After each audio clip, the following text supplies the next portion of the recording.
Bonjour, bienvenue.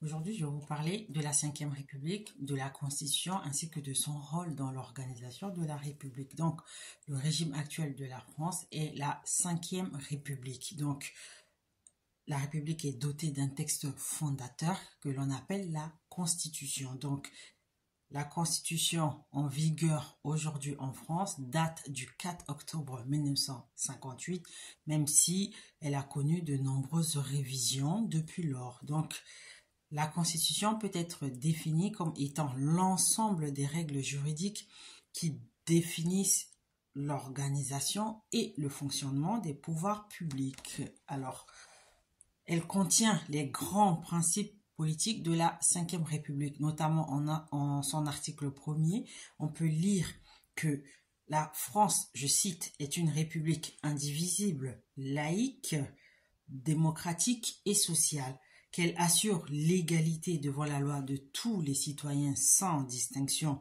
d'origine, de race ou de religion, qu'elle respecte toutes les croyances, que son organisation est décentralisée et que la loi favorise l'égalité homme-femme aux mandats électoraux et fonctions électives ainsi qu'aux responsabilités professionnelles et sociales. Fin de citation. Donc la Constitution française a une forme écrite.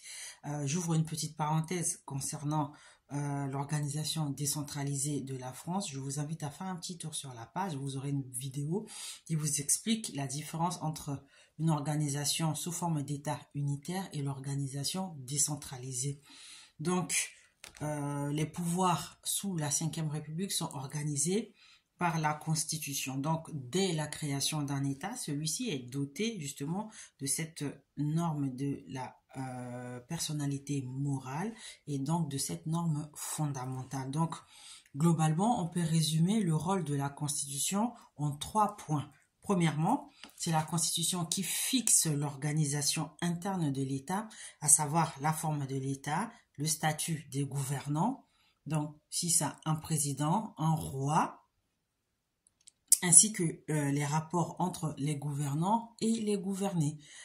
Ensuite, on a la limitation du pouvoir donc qui est permise par la Constitution, et donc ce pouvoir il est limité face à l'individu, afin de le protéger contre les décisions arbitraires que pourrait prendre cet État ou d'être protégé simplement contre un État devenu tout puissant. Et enfin, la Constitution définit la séparation des pouvoirs entre le pouvoir exécutif, le pouvoir législatif et le pouvoir judiciaire. Donc, dans cette optique, on peut également dire que c'est la Constitution qui organise le fonctionnement des autorités locales. Donc, à ce titre, on peut citer par exemple le président de la République, donc qui est élu au suffrage universel direct pour un mandat de 5 ans, c'est-à-dire que ce sont les personnes, donc les citoyens qui choisissent directement le président de la République lors d'élections présidentielles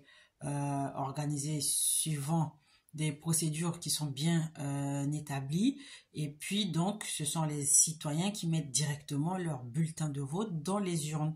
C'est ce qu'on appelle le suffrage universel direct. Donc le président de la République dispose de pouvoirs propres et de pouvoirs partagés, par exemple avec le Premier ministre. Ensuite, le gouvernement. Donc, le gouvernement est composé du Premier ministre ainsi que des ministres et des secrétaires d'État.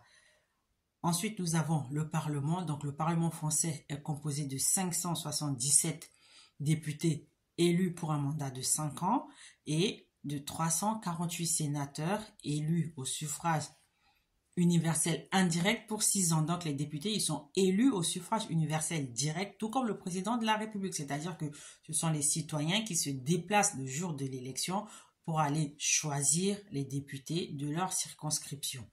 Ensuite, le Conseil constitutionnel, donc, il est composé de membres de droit et de 9 membres nommés pour 9 années. Et enfin, on a le pouvoir judiciaire, donc qui est constitué des tribunaux ainsi que des décisions de justice. Il faut savoir que le Conseil supérieur de la magistrature participe à la nomination des magistrats et dispose d'un pouvoir de sanction disciplinaire. Donc, notez que depuis la révision constitutionnelle de 2008, c'est-à-dire qu'on a changé quelques textes de la Constitution, on l'a révisé.